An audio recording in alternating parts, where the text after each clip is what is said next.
Bob hated his name. Too common, too blah. He yearned for something distinguished, something that screamed, "I am extraordinary." So, Wentworth it was.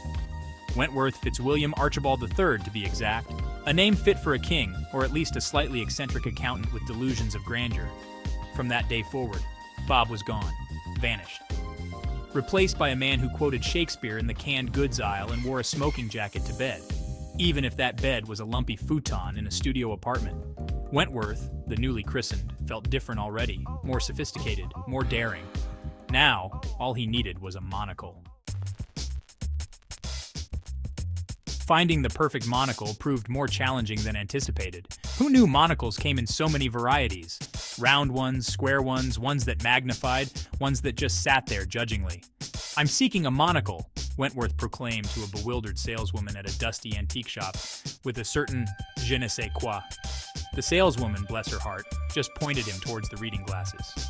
Wentworth left, feeling misunderstood. Finally, success! A monocle with a delicate silver chain and a lens that made everything look slightly blurry. Perfect. Wentworth, monocle firmly in place, strutted home, ready to embrace his new, improved life. Wentworth, ever the experimenter, stumbled upon a recipe for enlightenment. Not in some ancient scroll, mind you, but on a website called Debbie's Crystal Emporium and House of Holistic Healing. The recipe was simple.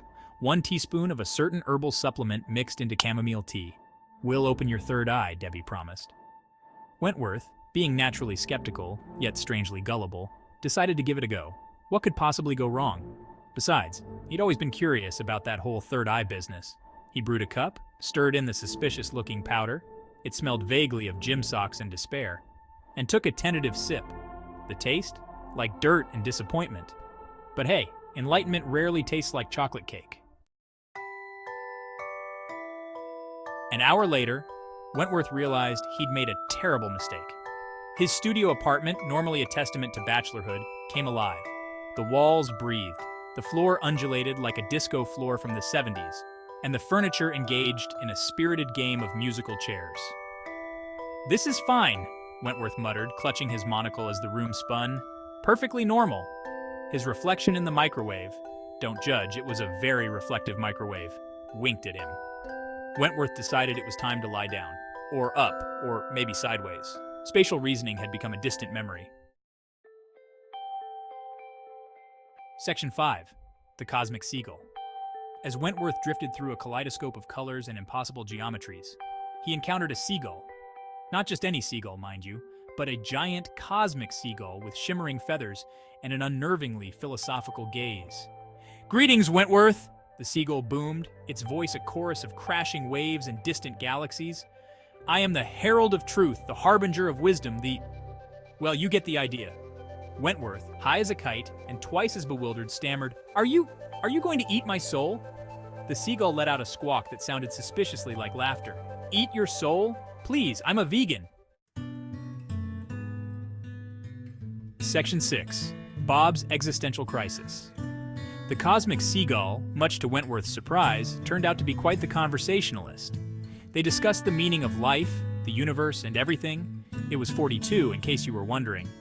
"But why am I here?" Wentworth pondered, his voice echoing through the vast expanse of his own mind. "What's the point of it all?" The seagull tilted its head, considering. "You're here to experience, to learn, to grow, to be a tiny part of something much, much bigger." "But I'm just Bob," Wentworth wailed, momentarily forgetting his sophisticated alter ego. "A Bob with a monocle and questionable life choices." "Exactly," the seagull chirped. "You're Bob, and that's enough." Section 7. The Universe in a Grain of Sand. The seagull, with a flap of its magnificent wings, showed Wentworth the universe. He saw galaxies collide, stars being born, black holes swallowing time and space. He saw the interconnectedness of it all, the intricate dance of energy and matter. "Whoa," Wentworth whispered, his mind struggling to comprehend the sheer immensity of it all. "It's like a really big, sparkly thing." The seagull chuckled. "It's beautiful, isn't it? And you, my friend, are a part of it.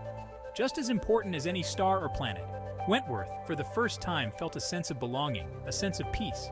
He was just a small part of something vast and incredible. and that was okay. More than okay. It was kind of amazing, actually. Section 8. Enlightenment on Toast. As quickly as it began, the trip started to wind down. The colors faded, the seagull dissolved into motes of light, and Wentworth's apartment returned to its normal, non-breathing state. He lay on the floor, staring up at the ceiling, feeling strangely changed, enlightened even, or maybe just incredibly hungover. He stumbled to the kitchen, craving something, anything to ground him. Toast. Toast sounded good. As he waited for the bread to brown, a profound realization struck him. It wasn't the kind of earth-shattering, life-altering revelation he'd imagined. It was simpler than that. Section 9.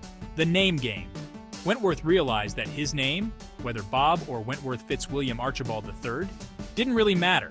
It was just a label, a way to differentiate him from the other humans wandering around the planet. What mattered was who he was on the inside. His kindness, his compassion, his ability to laugh at himself, and also his questionable life choices. He was a work in progress, sure, but aren't we all? The important thing was that he was trying to be a better person, trying to understand himself and the world around him. Section 10. Finding Wentworth. The toast popped up, startling Wentworth out of his reverie. He buttered it carefully, savoring the simple pleasure of a mundane task. Wentworth, he decided, wasn't a bad name. It was a little pretentious, maybe, but it represented his desire to be someone more, someone extraordinary. And that desire, that drive, was a part of him. But so was Bob. Good old ordinary Bob. He couldn't deny a part of himself, even if that part occasionally made questionable tea choices. He took a bite of toast, a wave of contentment washing over him. He was Bob, and he was Wentworth. And that was perfectly okay. Section 11. Bob's Afterglow. Life after the cosmic seagull and the enlightenment on toast wasn't all that different. Wentworth still went to work, paid his bills, and occasionally wore his monocle, though he'd learned his lesson about herbal supplements. But something had shifted within him. He carried himself with a newfound confidence, a quiet understanding that he was a part of something much bigger than himself. He was Bob, the accountant who dreamed big. He was Wentworth, the slightly eccentric man with a penchant for the dramatic. He was a collection of experiences, memories, and aspirations, all rolled into one slightly bewildered human being. And as he sat on his lumpy futon, sipping chamomile tea, plain this time, he couldn't help but smile. Life was good. Weird, wild, and occasionally overwhelming, but good. And he wouldn't have it any other way.